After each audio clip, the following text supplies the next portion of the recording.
ఓం సాయిరామ్ శ్రీమాత్రే నమః. అందరికీ నమస్కారం అండి. అందరూ కూడా సుఖంగా సంతోషంగా ఎప్పుడు కూడా ఆనందంగా ఉండాలి అని చెప్పి మనస్ఫూర్తిగా కోరుకుంటూ ఉన్నాను. ఈరోజు సందేశం ఏంటి అంటే కనుక, తల్లి ఈరోజు ఈ మాట నీ చెవిన పడింది అంటే ఏ కారణము లేకుండా పడింది అని చెప్పి అర్థం కాదు. నీకు అదృష్టం పట్టబోతుంది కనుకనే ఈ వీడియో నీ కంట పడింది. నిర్లక్ష్యం చేయకుండా విను తల్లి అని చెప్పి ఏదో తెలియని సందేశంతో ఈరోజు మన ముందుకు వచ్చారు కదా. మరి ఏది చెప్పినా కూడా అది మన మంచి కోసమే చెప్తారు, మన భవిష్యత్తు కోసమే చెప్తారు బాబావారు అమ్మవారు అయినా సరే. మనందరికీ కూడా తెలుసు కదా ఆ విషయం. వీడియోని ఎక్కడా కూడా స్కిప్ చేసుకోకుండా చివరి వరకు వినండి. అప్పుడే మనకు ఈ సందేశంలో ఉండే ఆంతర్యం ఏమిటో పూర్తిగా అర్థమవుతుంది. వీడియోలోకి వెళ్ళే ముందు ప్రతి ఒక్కరూ కూడా వీడియోకి లైక్ ఇవ్వడం మాత్రం అసలు మర్చిపోవద్దండి. అంతకంటే ముందుగా ఎంతోమంది చెప్పుకోలేనటువంటి సమస్యలతో సతమతమైపోతూ వాటిని ఎలా తీర్చుకోవాలో కూడా తెలియక ఇబ్బంది పడిపోతూ ఉన్నారు. అటువంటి వారి కోసమే ఈరోజు ఈ జీవితాన్ని మార్చేసే అందరూ కూడా శ్రద్ధగా విషయం ఈ సందేశంలో ఉన్న పరమార్థాన్ని అర్థం చేసుకుని మనకున్నటువంటి సమస్యలన్నిటిని కూడా పరిష్కారం జరుగుతుంది. ఏంటో ఇప్పుడు మనం తెలుసుకున్నామా? ఈ రోజు నీ ఒక చోట చేరి నీ యొక్క బాధలను తీర్చడానికి, నీ యొక్క కన్నీటిని తుడవడానికి ఈ వీడియో నీ కంట పడింది అని చెప్పి నువ్వు భావించాలమ్మా. ఎందుకు అని అంటే శివుడు ఆజ్ఞ లేనిదే చీమైనా కుట్టదు అని చెప్పి అంటారు కదా. కానీ ఏ కారణము లేకుండా నువ్వు నా భక్తురాలిగా నియమింపబడలేదు. అంత మాత్రమే కాదు, ఏ కారణము అనేది లేకుండా ఈ యొక్క సందేశం అనేది కూడా నీ చెవిన పడలేదు. ఈ యొక్క సందేశం నీ చెవిన పడింది అంటే నీ జీవితాన్ని అదృష్టపు మార్గంలోకి నడిపించడానికి, నీ జీవితంలో ఉండే కర్మలను తొలగించడానికి, నీ జీవితంలో ఉండే బాధలను తీర్చడానికే అయి ఉంటుంది అని చెప్పి నమ్మి ఒక్కసారి నన్ను తలుచుకుని నాపై నమ్మకంతో ఈ సందేశాన్ని వినడం ప్రారంభించు. బిడ్డ, ప్రతి మనిషికి కూడా కష్టాలు వస్తాయి, బాధలు వస్తాయి. ఏ మనిషి అయినా సరే కానీ కష్టం వచ్చినప్పుడు అయ్యో నాకు ఈ కష్టం ఎందుకు వచ్చింది, నాకు ఈ బాధ ఎందుకు వచ్చింది, ఈ కష్టం రాకుండా ఉంటే నా జీవితం అనేది వేరేలాగా ఉండేది, నేను ఆనందంగా ఉండేదాన్ని, కానీ ఈ కష్టం వచ్చి నా జీవితాన్ని తలక్రిందులుగా వచ్చేసింది అని చెప్పి బాధపడుతూ ఉంటారు. సంతోషాలు వచ్చినప్పుడు నేను చాలా అదృష్టవంతురాలిని అని చెప్పి తనకు ఇష్టమైన వారితో ఆ సంతోషాన్ని పంచుకుని తను ఆనందంగా ఉంటారు. అలాగే జీవితంలో కష్టాలు వచ్చినప్పుడు కృంగిపోతారు, సంతోషాలు వచ్చినప్పుడు పొంగిపోతారు.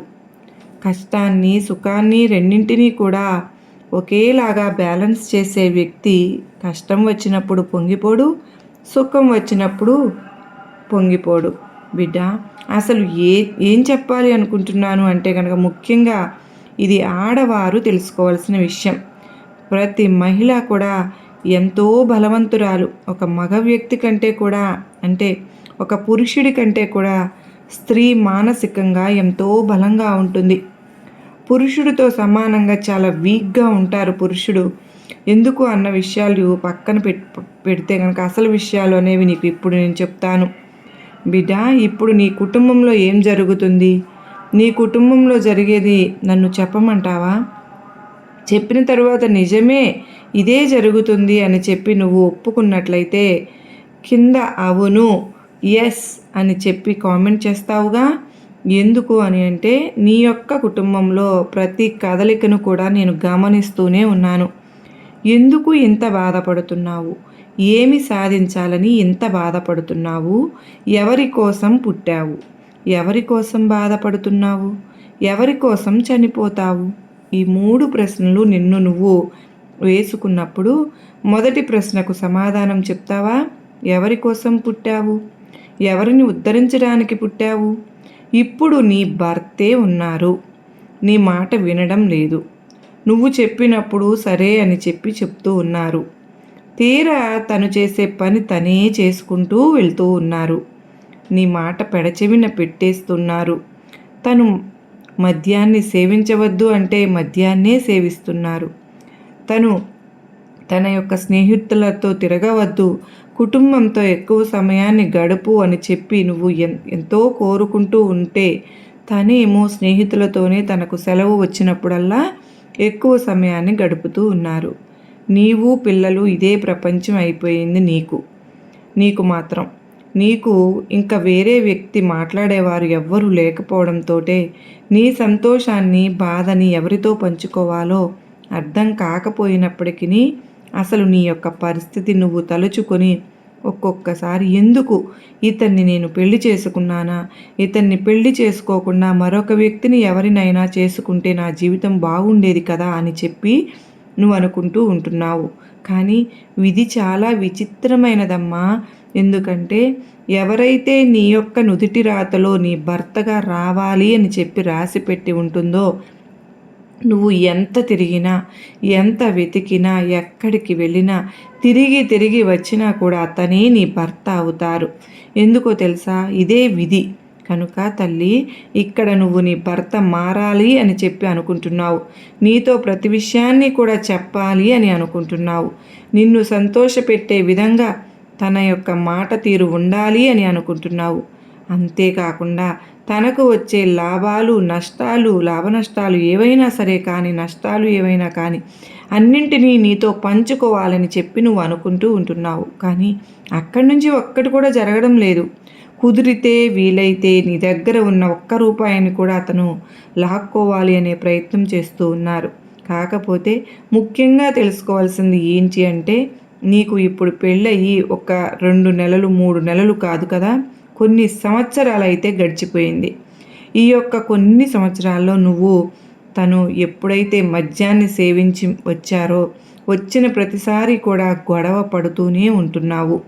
మీ ఇద్దరి మధ్య ఏదో ఒక విధంగా ఆ విషయం దగ్గర గొడవ అనేది వస్తూనే ఉంది. మరి ఇంత జరుగుతూ ఉన్నప్పటికీ కూడాను అతనిలో ఎన్ని సంవత్సరాలలో రాని మార్పు ఈరోజు వస్తుంది అని చెప్పి ఆశిస్తూ ఉన్నావా? ఒకవేళ నువ్వు అలా ఆశించినట్లయితే అది జరగదు అని చెప్పి గుర్తుపెట్టుకో. ఎందుకో తెలుసా? ఇక్కడ మార్పు అనేది ఒకరు చెప్తే కొంతమంది మారవచ్చు. కాదు అని చెప్పి నేను చెప్పట్లం లేదు, కానీ ఒకరు చెప్పినా కూడా అర్థం చేసుకోకుండా వారు చేసే పనే వారు చేస్తూ ఉన్నారు అంటే, అతనిలో మార్పు రాలేదు అంటే, అతనిలో మార్పు వచ్చే సమయం ఇంకా లేదు అని చెప్పి అర్థం. ఇప్పుడు నువ్వు పూర్తిగా తెలుసుకోవాల్సింది ఏంటి అంటే, తల్లి, తన చావు తనని చావనివ్వు, తన బ్రతుకు తనని బ్రతకనివ్వు. నిన్ను ఏ రోజైనా కానీ తిన్నావా? నీ ఒంట్లో ఎలా ఉంది? నువ్వు నా గురించి ఇంత టెన్షన్ పడుతూ ఉన్నావు. నీ కోసం నేను మద్యాన్ని మానేస్తాను, నిన్ను ఇక్కడి నుంచి నేను బాధ పెట్టను, సంతోషంగా చూసుకుంటాను. నాకు నువ్వు పిల్లలే ముఖ్యం. నేను ఇంత సంపాదిస్తున్నాను, నాకు నెలకు ఇంత వస్తుంది, నేను ఇంత వాడుతున్నాను అని చెప్పి ఏ రోజు కూడా అతను నీతో మంచిగాను, లేదంటే కలుపుగోలుగాను, లేదంటే ప్రేమగాను మాట్లాడింది లేదు. నీతో అవసరమైనప్పుడు ప్రేమగా దగ్గరకు రావడమే తప్ప నీతో మరి ఏ రకంగా కూడా అతనికి అవసరం లేదు అని చెప్పి ఇన్ని సంవత్సరాలలో నువ్వు గ్రహించలేకపోయినట్టే అది నిజంగా నీ అవివేకమే కదా బిడ్డ. ఇక్కడ నేను చెప్పాలనుకుంటుంది ఏంటి అంటే, మీ యొక్క భార్యాభర్తలు ఇద్దరినీ కూడా విడిపోమ్మని చెప్పి నేను చెప్పడం లేదమ్మా. ఇద్దరూ కలిసే ఉండండి, ప్రేమగా ఉండండి. అతను నీ మీద ప్రేమను చూపించకపోతే నువ్వు అతని మీద ప్రేమను చూపించు. అన్నింటికంటే పదునైన ఆయుధం మాట. ఆ యొక్క మాట అనేది పెదవి దాటి బయటకు వచ్చేటప్పుడు జాగ్రత్తగా ఆలోచించి మాట్లాడాలి. ఒక మాట అనే ముందు అవతలి వ్యక్తి మనసు నొచ్చుకునేటట్లుగా మాట్లాడనే కూడదు. కనుక ముఖ్యంగా నువ్వు తెలుసుకోవాల్సింది ఏంటి అంటే కనుక, అతను ఏదైతే చేయాలి అని అనుకుంటూ ఉన్నారో అది అతను చేయక మానరు. కనుక నువ్వు ఎన్ని అడ్డు పుల్లలు వేసుకుంటూ దాని గురించి నువ్వు అతిగా ఆలోచించటం వలన, అతిగా బాధపడడం వలన నీ యొక్క శరీరంలో కెమికల్స్ అనేవి రిలీజ్ అవుతాయి. అర్థమైందా? నేను చెప్పే మాట ఇక్కడి నుంచి జాగ్రత్తగా, చాలా జాగ్రత్తగా విను. నువ్వు ఎవరి గురించి అయినా బాధపడినా, లేదా నువ్వు ఏ విషయం గురించి అయినా అతిగా కానీ ఆలోచించినా, లేదంటే దేని గురించి అయినా కానీ నువ్వు టెన్షన్ పడుతూ ఉన్నా, నీ మనసు అలజడికి గురి అవుతున్నా, నీ శరీరంలో కెమికల్స్ అనేవి రిలీజ్ అవుతాయి. కెమికల్స్ అంటే విష పదార్థాలు. ఇప్పుడు ఒక నదిని నువ్వు చూసుకున్నట్లయితే, నది ప్రవాహం చాలా వేగంగా జరుగుతూ ఉన్నప్పుడు ఆ నీటి వేగం ఎంత వేగంగా వస్తుందో, నీ యొక్క ఆలోచనల వల్ల, నువ్వు పడుతున్న దిగులు వల్ల, నువ్వు పడుతున్నటువంటి ఒత్తిడి వల్ల నీ యొక్క శరీరంలో కూడా ఆ నది ఎంత వేగంగా ప్రవహిస్తుందో అంత వేగంగా కెమికల్స్ అనేవి రిలీజ్ అవుతూ ఉంటాయి. ఆ విధంగా కెమికల్స్ అనేవి రిలీజ్ అయినప్పుడు శరీరంలో మానసికమైనటువంటి ఒత్తిడి పెరగడం వల్ల మానసికమైనటువంటి సమస్యలతో పాటు నీ యొక్క ఆరోగ్యానికి కూడా హాని కలుగుతుంది. మొదట నువ్వు తిన్న ఆహారాన్ని అరుగుదల లేకుండా చేస్తుంది. అంటే దాన్ని నువ్వు గ్యాస్ ప్రాబ్లం అని చెప్పి అంటావు. ఓవర్గా ఎవరైతే టెన్షన్ పడుతూ ఉంటారో వారికి ముందు ఫ్యాటీ లివర్ వస్తుంది. ఈ విధంగా ఫ్యాటీ లివర్ వచ్చినప్పుడు మనిషి వేగంగా బరువు పెరిగిపోవడం, ఆకలి వేయడం, ఒకవేళ ఆకలి వేసింది కదా అని చెప్పి తింటే ఆ తిన్నది అరగకుండా ఉండడం, దానివల్ల నువ్వు ఏదైతే ఆరోగ్యపరమైన ఆహార పదార్థాలు తీసుకుంటున్నావో వాటి నుంచి వచ్చే విటమిన్లు నీ పొట్ట సేకరించదు. దానివల్ల నీకు విటమిన్ల లోపం అనేది కలుగుతుంది. ఆ విధమైనటువంటి లోపం అనేది నీకు కలగడం వల్ల ఎంత తిన్నా కూడా నీకు నీరసంగానే అనిపిస్తుంది. నువ్వు అనుకుంటూ ఉంటావు, నేను అన్ని టైంకి తింటున్నాను కదా, నాకు అరుగుదల అవ్వడం లేదు, నాకు గ్యాస్ వచ్చింది, నాకు నీరసంగా ఉంది అని చెప్పి. దానివల్ల నువ్వు ఏం పని చేయలేవు. పదే పదే పడుకోవాలి అనిపిస్తుంది. ఎంత పడుకున్నా కూడా నిద్ర రాదు. ఇంకా వేరే రకాలైనటువంటి సమస్యలకు కూడా దారి తీయవచ్చు. కారణం ఏంటి? నువ్వు పడుతున్న బాధ, నువ్వు పడుతున్న మానసికమైన ఒత్తిడి, స్ట్రెస్, ఒకరి గురించి అతిగా ఆలోచించడం. ఇక్కడ నువ్వు పుట్టింది ఒకరి కోసం కాదు, నీ కోసం. నువ్వు పెరిగింది, నీ తల్లిదండ్రులు నిన్ను ప్రేమగా పెంచుకుంది. నీ శరీరానికి ఏదన్నా చిన్న జ్వరం వస్తేనో, జలుబు వస్తేనో అమ్మ చిన్నప్పుడు చాలా బాధపడిపోయి దగ్గరుండి కంటికి రెప్పలాగా నీ శరీరాన్ని కాపాడింది. ఈ రోజున ఈ ఆలోచనలతో నువ్వు కృంగిపోవాలి అని కాదు కదా. అమ్మ చెప్పే మాట కూడా నువ్వు అప్పుడప్పుడు విని తీరాలిగా. అమ్మ ఏం చెప్పింది? నువ్వు అతని గురించి ఆలోచించడం మానేసేయి అని చెప్పింది. నిన్ను నువ్వు చూసుకో అని చెప్పింది. ఇంట్లో గొడవల వల్ల చుట్టూ ఉన్న వాళ్ళందరికీ కూడా నీకు విలువ తగ్గుతుంది. ఆ గొడవలు వద్దు, ఎవరు ఎలా పోతారో అలా పోనివ్వు, వదిలేసేయి అని చెప్పింది. అవునా కాదా? మరి అమ్మ చెప్పిన మాట వినవు, నేను చెప్పిన మాట వినవు. శరీరాన్ని అనారోగ్య పాలు చేసుకుంటూ ఉన్నావు. మానసికంగా సంతోషంగా ఉండలేకపోతున్నావు. ఏమి చేయాలో అర్థం కాదు. 4 గోడల మధ్య కూర్చుని ఒంటరిగా బాధపడుతూ నీ యొక్క గతాన్ని నువ్వు మళ్ళీ తవ్వుకుంటూ ఆ గతంలో ఇలా ఉంది, ఇలా జరిగింది, అప్పుడు వాళ్ళు నన్ను ఆ మాట అన్నారు, ఈ మాట అన్నారు అని చెప్పి నీ బాడీ అంతా కూడా విషపూరితం చేసుకుంటున్నావు. ఇన్ని ఆలోచనలు ఆలోచించడం వల్ల నీకు వచ్చే లాభం 0, నష్టం 100కి 100.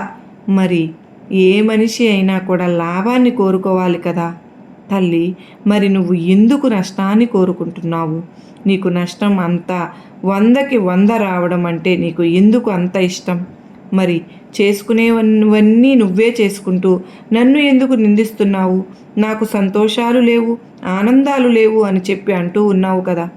అమ్మను, దుర్గమ్మను, నన్ను అంటూ ఉన్నావు.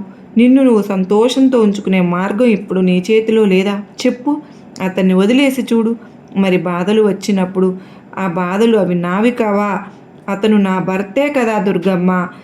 నేను ఎలా అతన్ని అంత ఈజీగా వదిలేయగలను బాబా అంటే వదిలేసేయాలి. మనసును కంట్రోల్లో ఉంచుకోవాలి.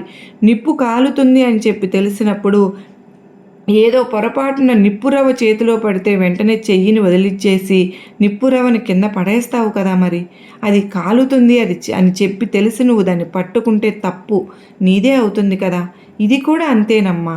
ఏదైనా సరే మానసికమైన బాధ, నిన్ను కృంగదీసే బాధ నీకు వచ్చినప్పుడు దాన్ని అవాయిడ్ చేసేసి వెంటనే వేరే మార్గాన్ని ఎంచుకోవాలి.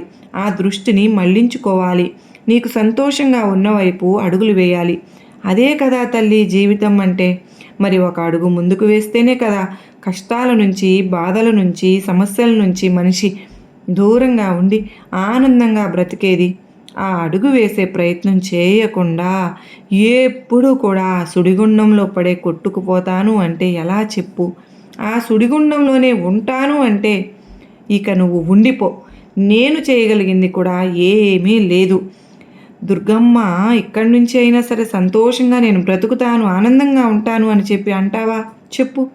అదృష్టం నీకు దగ్గరలోనే ఉంటుంది. ఒక్క అడుగు దూరంలోనే ఉన్నావు.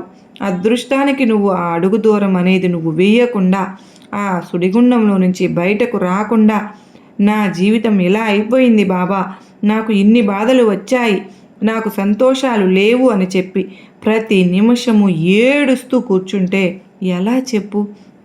ఇక చుట్టుపక్కల వాళ్ళ సంగతి అంటావా? ఎవరు నీకు విలువనిచ్చి మాట్లాడతారో వారికి నువ్వు విలువనిచ్చి మాట్లాడు. ఎవరు నిన్ను పిలుస్తారో అప్పుడే నువ్వు పలుకు. ఎవరైతే నిన్ను ఆలస్యంగా పిలుస్తారో వారికి నువ్వు ఆలస్యంగానే సమాధానం ఇవ్వు. ఎవరైతే నీకు గౌరవంగా ఇస్తారో వారికే నువ్వు గౌరవాన్ని ఇవ్వు. ఒకరి కోసం ఎప్పుడు కూడా ఎదురు చూస్తూ ఉండవద్దు. నిన్ను నువ్వు చూసుకో. నీకు నువ్వు విలువనిచ్చుకో. ఒకరి గౌరవాన్ని అంటే ఒకరు నీకు గౌరవం ఇవ్వలేదు అని చెప్పి వారి దగ్గరకు వెళ్ళి నాకు గౌరవాన్ని ఇవ్వు అని చెప్పి అడుక్కోవద్దు. వారి మనసుకు ఇవ్వాలి అనిపిస్తే ఇస్తారు, లేదు అనిపిస్తే వదిలేస్తారు. అంతేకాని వారు నీకు గౌరవం ఇవ్వనంత మాత్రాన నీ విలువ తగ్గినట్లు కాదు, నీకు గౌరవం లేనట్లు కాదు. ఈ సమాజంలో ఎవరు చేసే పనులకు తగ్గట్లుగా వారికి గౌరవం అనేది దొరుకుతూనే ఉంటుంది. అయినా నువ్వు సమాజం కోసం కాదు కదా బ్రతుకుతున్నావు, నీ కోసం నువ్వు బ్రతుకుతున్నావు. ఇక నుంచి అయినా కాస్తంత కళ్ళు తెరిచి చూడు.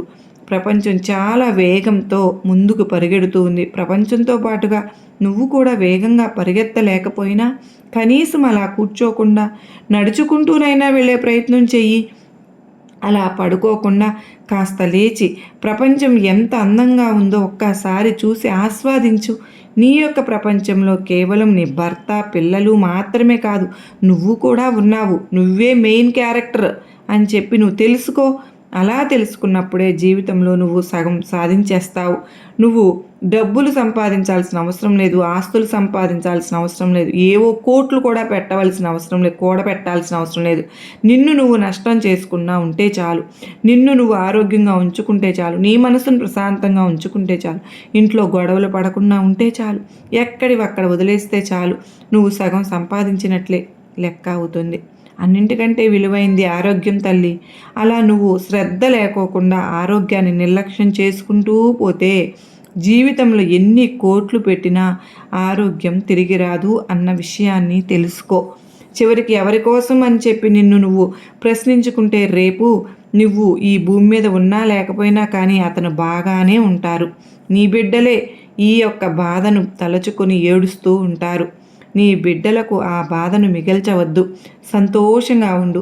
నీ బిడ్డలను సంతోషపెట్టు. ఎప్పుడు కూడా మనసులో అలజడులు సృష్టించుకోవద్దు. గతాన్ని తవ్వుకోను వద్దు. ప్రస్తుతం జరిగే దాని మీదనే దృష్టి పెట్టు. అది కూడా నీకు సంబంధించిందే, వేరే వారి గురించి కాదు. ఇటువంటివన్నీ మనసులో పెట్టుకుని సంతోషంగా ఉండే ప్రయత్నం కనుక నువ్వు చేస్తే అదృష్టం ఆటోమేటిక్గా నీ దగ్గరకు వచ్చేస్తుందని గుర్తుపెట్టుకో. నిర్లక్ష్యం చేయకు తల్లి. చేస్తే ఇకపై నేను ఏమీ చేయలేను అని చెప్పి ప్రతి మాటను కూడా నా బిడ్డ సంతోషంగా ఉండాలి, నా బిడ్డ ఆనందంగా ఉండాలి, నా బిడ్డ ఆరోగ్యంగా ఉండి అన్నీ చూసుకోవాలి అని చెప్పి నేను చెప్పాను. అంతేకాని నిన్ను కృంగతీయాలి, నిన్ను విడగొట్టాలి, లేదా నిన్ను నాశనం చేయాలి అన్న ఉద్దేశంతో అయితే కాదు. నా బిడ్డ బాధే నాకు తెలిచివేస్తుంది. నా బిడ్డ బాగుండటమే నాకు ముఖ్యం. బిడ్డకు పట్టే అదృష్టాలు దూరంలో ఉండి తను ఆ అడుగు వేయలేకపోతుందే అని చెప్పి ఈ తండ్రి బాధ కనుక అర్థం చేసుకో. అర్థమైంది కదా ఈరోజు నేను చెప్పిన సందేశంలో చాలా చక్కటి ఆంతర్యం ఉంది కదా, అది మనం గ్రహించాలి. కానీ అమ్మవారు ఎంత వేదనతో చెప్పారండి ఈ యొక్క సందేశాన్ని. మీరందరూ కూడా అర్థం చేసుకున్నారు అని చెప్పి భావిస్తూ ఉన్నాను. అది మీకు అర్థమైంది, నచ్చిందని నేను కూడా అనుకుంటున్నానండి. నచ్చిన ప్రతి ఒక్కరూ చిన్న లైక్ ఇచ్చి చూడడం అయితే మానవద్దండి. మీరు మీ జీవితంలో కష్టాలు, నష్టాలు, ఒడిదుడుకులు, బాధలు ఇవన్నీ కూడా తరచుగా వస్తూనే ఉంటాయి. అవి వచ్చిన ప్రతిసారి నీ మనసు ఎంతో వేదనతో చాలా రోధిస్తూ ఉంది. బాధ వచ్చిన ప్రతిసారి కూడా నా పాదాల చెంతకు వచ్చి ఈ కష్టాలు నేను పడలేకపోతున్నాను తల్లి, మోయలేనంత బరువును నా తలపైన ఎందుకు పెట్టావు బాబా, నా జీవితం ఎందుకు ఇలా అయింది, ఇన్ని కష్టాలు అని చెప్పి నువ్వు ఏడుస్తూ నన్ను ప్రార్థిస్తూ ఉన్నావు కదా. నీ ఏడుపు చూడాలని చెప్పి నేను ఎప్పుడు కూడా అనుకోలేదమ్మా. ఎందుకంటే నువ్వు ఎప్పుడు కూడా నవ్వుతూ ఉండాలి, ఆనందంగా ఉండాలి అనే కదా ఏ తల్లి అయినా తండ్రి అయినా కోరుకుంటారు. నీ దుర్గమ్మ అయినా నీ బాబా అయినా అదే కోరుకుంటున్నాము. నువ్వు బాధగా ఎంత బాధగా ఉంటావో ఒక్కసారి ఆలోచించు. నీ యొక్క బాధను, నీ యొక్క కష్టాన్ని గురించి కొత్తగా మాకు చెప్పాల్సిన అవసరమే లేదు. అంటే నువ్వు పడే ప్రతి బాధ నాకు తెలుసు. నీ యొక్క ఆనందాన్ని చూసి నేను నీ యొక్క కష్టాలు చూడలేనా? నీ కష్టాన్ని చూడలేదని నువ్వు ఎలా అనుకుంటున్నావు చెప్పు? అన్నీ నువ్వు అనుకుంటే పొరపాటు పడినట్లే కదా. ఒక చెట్టుకు పువ్వులు రావాలి అంటే మొదట అది కొంచెం కొంచెం ఎదుగుతూ వచ్చి దానికి ముళ్ళు వచ్చిన తర్వాత అందమైన పువ్వులు వస్తాయి. అదేవిధంగా నీ జీవితంలో ఇప్పుడు కష్టాల సమయం అనేది జరుగుతూ ఉంది. నీకు అధికంగా కష్టాలు వస్తున్నాయి అంటే దానికి అర్థం నువ్వు సుఖాలు అనేవి రాబోతున్నాయని కదా. ఆ కష్టం వచ్చినప్పుడు బాధపడకుండా, ఏడవకుండా ఎలా బాబా అని నువ్వు నన్ను అడగవచ్చు. ఏదైనా సరే నీ యొక్క బరువు, బాధ్యత, భారం అన్నీ నా పైన వేసి నువ్వు ఏడుస్తూ నాకు చెప్పవలసిన అవసరం అయితే లేదు. నువ్వు నన్ను ప్రార్థించే సమయం ఏదైతే ఉందో, నా దగ్గరకు వచ్చి నీ కష్టాలు చెప్పుకునే ఆ సమయం ఏదైతే ఉందో, ఆ సమయంలో నా దగ్గరకు వచ్చి ఎందుకు వస్తావు చెప్పు? కాస్తంత మనశ్శాంతి కోసమే కదా. అటువంటి సమయంలో కూడా నువ్వు కన్నీరు పెట్టుకుంటే నేను నిన్ను చూడగలనా? ఒక్క విషయం నువ్వే ఆలోచించు. నా దగ్గరికి వచ్చినప్పుడైనా అటువంటి సమయంలో కూడా నువ్వు కన్నీరు పెట్టుకుంటూ ఉంటే నేను చూడలేకపోతున్నాను. నా దగ్గరకు వచ్చినప్పుడైనా సంతోషంగా గడుపు. ఇక నీకు ఎక్కువ రోజులు కష్టాలు అనుభవించే రోజులు లేవు. నీకు తప్పకుండా మంచి జరిగే రోజు నేను నీకు ప్రసాదిస్తున్నాను. ఈ రోజుతో నీ దశ తిరిగిపోయింది. ఇక నువ్వు జీవితంలో చూడవలసింది ఎన్నో చూస్తావు. చిన్న వయసులోనే అనుభవించవలసినటువంటి కష్టాలన్నీ అనుభవించేశావు. ఎంతోమందికి ప్రేమను పంచిపెట్టావు, కానీ ఎవరికీ నీ విలువ తెలియకుండానే పోయింది. ఎంతోమందిని ప్రేమతో దగ్గరకు తీసుకుని అన్నం కూడా పెట్టావు. నీ చేతితో ఎంతమందికి వండి పెట్టావు. ఎవరికీ కూడా విశ్వాసం లేదని బాధపడుతున్నావు కదా. నీకంటూ మంచి రోజులు వచ్చిన తర్వాత వాళ్ళే తప్పకుండా బాధపడతారు. ఇది నువ్వు తెలుసుకోవాల్సిన విషయం ఒకటి ఉంది. శ్రద్ధగా వింటావా? మూర్ఖులతోటి ఎప్పుడు కూడా ఎక్కువగా వాదించవద్దమ్మా. నీ భర్త మూర్ఖుడు. ఎందుకంటే ఇప్పటికే బాధపడుతున్న నీ మనస్సును ఇంకా ఎక్కువగా ఇంకాస్త బాధకు గురి అవుతుంది. నేను నీకు ఎప్పుడు కూడా చెప్పే విధంగా మీ యొక్క జీవితం ఏదైతే ఉందో అది నీ చేతిలో లేదు. అది వస్తువు అయినా కానీ, ఏ పనైనా కానీ, లేదంటే ఏ బంధమైనా కానీ, ఏదైనా సరే వాళ్ళ ఇష్టానికి వదిలే. ఎందుకంటే నువ్వు ఎంతగా నీ దగ్గరకు లాక్కోవాలని చూసినా సరే అది నీది కాదు అని అన్నప్పుడు నీ దగ్గరకు ఎప్పటికీ కూడా రాదని గుర్తుపెట్టుకో. ఎదుటివారు నీతో ఎలా మాట్లాడుతున్నారో కూడా అదేవిధంగా నువ్వు మాట్లాడడానికి ప్రయత్నించమని చెప్పానుగా. అప్పుడే నీ విలువ కూడా వారికి తెలిసి వస్తుంది. అందరితో కూడా అతిగా చనువుగా ఎక్కువగా మాట్లాడి ఎక్కువగా అందరిపైన ప్రేమను పెంచుకోనే వద్దు. అది నీ మనశ్శాంతిని చాలా విరుద్ధం. అంటే నీ మనశ్శాంతిని నువ్వే కోల్పోతావు. ఎప్పుడు కూడా ఎవరితో ఎంతలో ఉండాలో అంతలోనే ఉండు. ఎప్పుడు కూడా నీ జీవితంలో ఎవరైనా నిన్ను ఉన్నత స్థానంలో నిలబెడుతుందో దానిపైనే దృష్టి పెట్టు. అప్పుడే అందరూ కూడా నిన్ను వెతుక్కుంటూ వస్తారు. ఇక ఈ రోజుతో నీ దిగులు మొత్తం కూడా, నీ కష్టాలన్నింటికీ కూడా ముగింపు తల్లి. నీ జీవితంలో నీ కష్టాలన్నీ కూడా పోయి ఒక శుభవార్తల మీద శుభవార్తలు తప్పకుండా వింటావు. నీ మనసు చాలా మంచిదమ్మా. ఒకరిని బాధ పెట్టాలని నువ్వు ఎప్పుడూ కూడా ప్రయత్నించలేదు. అందుకే నాకు నీ దుర్గమ్మకు నువ్వంటే ఎంతో ప్రియమైన బిడ్డవని ఎప్పుడూ మరీ మరీ చెప్తూ ఉంటాను. నీ సంకల్ప బలం చాలా గొప్పది. దాని ముందు జాతకాలు అవి ఎందుకు? అదే బలంతో నువ్వు ముందుకు వెళ్ళు. ఈ దుర్గమ్మ నీకు తోడుగా ఉన్నానుగా. విజయం ఆలస్యమైందని బాధపడవద్దు. చెడు కర్మల వల్ల చెడు కర్మఫలం వెళ్ళిపోతోంది అని సంతోషించు. మనసుతో కానీ నీ నోటితో కానీ ఎవరినీ కూడా బాధ పెట్టవద్దు. ఎప్పుడు కూడా జీవితంలో సంతోషాలను అనుభవిస్తావని పదే పదే నీకు నేను చెప్తూ వస్తూ ఉన్నాను. ఎప్పుడు కూడా నాపై పూర్తి విశ్వాసాన్ని పెట్టుకున్న వారికి ఎటువంటి అన్యాయము జరగదని ఒక తల్లిగా మరీ చెబుతూ ఉన్నాను. ఎప్పటికీ ఎవరిని బాధ పెట్టవద్దు, ఎవరిని కూడా హింసించవద్దు. ఎందుకంటే నీ భర్త వల్ల నువ్వు ఎన్ని బాధలు పడుతున్నావో అలాగే నీ మాటల వల్ల వారి కర్మలు వారులే అనుభవిస్తారు. దేవుడు ఎవరికి ఏది ఇవ్వాలో అదే ప్రసాదించారు కనుక, దేవుడు ఎవరికి ఎంత ఇవ్వాలో అంతే ఇచ్చి ఉంటారు కనుక మనం ఎవరిని కూడా చులకనగా హేళనాభావంతో చూడకూడదు అని మరీ మరీ చెప్తూ ఉన్నాను. ఈరోజు నీ దగ్గర ధనం ఉన్నంత మాత్రాన రేపటి రోజున ఉంటుంది అని మాత్రం నువ్వు ఎలా అనుకుంటావు చెప్పు. అందుకే ముందే మరీ చెప్తూ ఉన్నాను, ధనాన్ని ఎక్కువగా వృధా చేసుకోకుండా మరి ధనం లేని వారికి సహాయం చేస్తూ ఉంటున్నావు. ఎప్పుడు నీ బిడ్డల గురించి నీ గురించి ఆలోచించుకుంటూ ఉన్నావు. నీ భర్త నిన్ను ఇబ్బందులు పెడుతున్నా కూడా నీ బిడ్డల కోసం నువ్వు బ్రతుకుతూ ఉన్నావు. అలా గడుపుతూ ఉంటే అంతే చాలు తల్లి. ఇకనైనా ఎప్పుడు కూడా మీ జీవితంలో అన్ని శుభకరమైన రోజులు వస్తాయి అని ఒక తల్లిగా ఒక తండ్రిగా నేను నీకు పదే పదే గుర్తు చేస్తూనే ఉన్నాను. ఇన్ని రోజులు నువ్వు పడిన కష్టాలన్నింటికీ కూడా తప్పకుండా ఒక ముగింపు అయితే దొరకబోతోంది. మరీ చెప్తున్నాను, నీ సంతోషాలను అనుభవించడానికి నువ్వు సిద్ధంగా ఉండు. సంతోషంగా జీవించడానికి గడపడానికి నీ జీవితాన్ని ఆహ్వానించు. సంతోషంతో నీ జీవితం ఎప్పుడు కూడా సుఖవంతంగా ఉంటుంది అని నేను మరీ గుర్తు చేసి మరీ చెప్తున్నాను. నీకు ఇప్పటి నుంచి అన్నీ శుభవార్తలే. నీ జీవితంలో ఇన్ని రోజులు పడినట్లు కష్టాలన్నీ తొలగిపోయి నువ్వు ఒక శుభకరమైనటువంటి వెలుగును చూడబోతున్నావని నేను నీకు మాట ఇస్తున్నాను. నీ భర్త గురించి కొన్ని రోజులు వదిలి ఆ ఆలోచన విధానాన్ని మార్చుకున్నప్పటికే మార్చుకుంటారు. అంతేకాని నువ్వు మారమంటే మారతారా చెప్పు? మారడం లేదు కదా. మారని వారిని గురించి నువ్వు పదే పదే చెప్పడం వల్ల ఉపయోగం ఏముంది? నువ్వు చెప్పడం వదిలేస్తే అప్పటికే వాళ్ళకి తెలిసి వచ్చి నీ భర్తలో మార్పు అనేది రావడం స్టార్ట్ అవుతుంది. నువ్వు నీ బిడ్డలను స్ట్రాంగ్గా ఆరోగ్యంగా నువ్వు ఉంచుకుంటే వాళ్ళే నీ దారికి వస్తారు. నీ భర్త మీ ముగ్గురిది ఒక్క మాటగా ఉంటే ఆ ఒక్కడు ఏమి చేయగలడు చెప్పు? నీ దారికే వస్తాడు. కనుక నీకు మళ్ళీ ఆ విషయాలన్నీ నేను చెప్పినవన్నీ కూడా మరొక్కసారి ఆలోచించుకొని నీ భర్త విషయంలో ఇక ఆలోచించటం మానివేసి నీ గురించి నువ్వు ఆలోచించుకోవడం మొదలు పెడతావని నేను కోరుకుంటున్నాను. అంత మాత్రమే కాదు, ఎన్నో సంవత్సరాలైంది. 1 నెల కాదు, 2 నెలలు కాదు కదా తల్లి. ఎన్ని సంవత్సరాల నుంచి ఎదురు చూస్తున్నావమ్మా. నీ భర్తలో మార్పు రావాలి. నా కుటుంబం నా భర్తతో కలిసి బయటకు వెళ్ళాలి, షికార్లు చేసి రావాలి, అక్కడికి వెళ్ళాలి, ఇక్కడికి వెళ్ళాలి అని ఎన్నో ఆశలు పెట్టుకొని అవన్నీ అతనితో చెప్పి మార్చుకోవాలన్న ప్రయత్నాలన్నీ కూడా చేశావు. కానీ అతనిలో ఏ మాత్రము మార్పు లేనప్పుడు నువ్వు చెప్పడం వల్ల ఏమైనా ఉపయోగం ఉందా?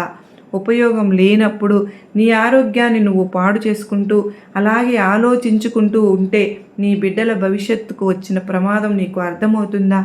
లేకుండా అదేమీ ఆలోచించకుండా నీ దుర్గమ్మపై నీ బాబాపై నమ్మకంతో నువ్వు ముందుకు సాగిపోతూ నీ బిడ్డల ఆరోగ్యాన్ని, నీ బిడ్డల భవిష్యత్తుని, వారి చదువు సంధ్యలని, వాళ్ళకి ఏం కావాలో టైంకి చేసి పెట్టుకుంటూ వాళ్ళని గనక జాగ్రత్తగా చూసుకుని ఉన్నత భావి పౌరులుగా వారిని తీర్చిదిద్దితే వాళ్ళంతటికి వాళ్ళు వాళ్ళ తండ్రిలోని మార్పుని కూడా వాళ్ళు గమనించి వాళ్ళే మంచి ప్రవర్తనతో నడుచుకుంటుంటే నీ భర్తలో ఒక రోజుకి ఆ మార్పు వచ్చి అయ్యో నాకంటే చిన్న పిల్లలు ఇంతలాగా బాధ్యతగా నడుచుకుంటూ ఉంటే నేను ఇంతకాలము కూడా నా కళ్ళు మూసుకుపోయి నా భార్య చెప్పినా కూడా నేను వినకుండా ఇంత తప్పు చేశాను అని తను బాధపడి మరలా నీ దగ్గరకే వచ్చి నీకు క్షమాపణ చెప్పే రోజు ఒకటి వస్తుంది అని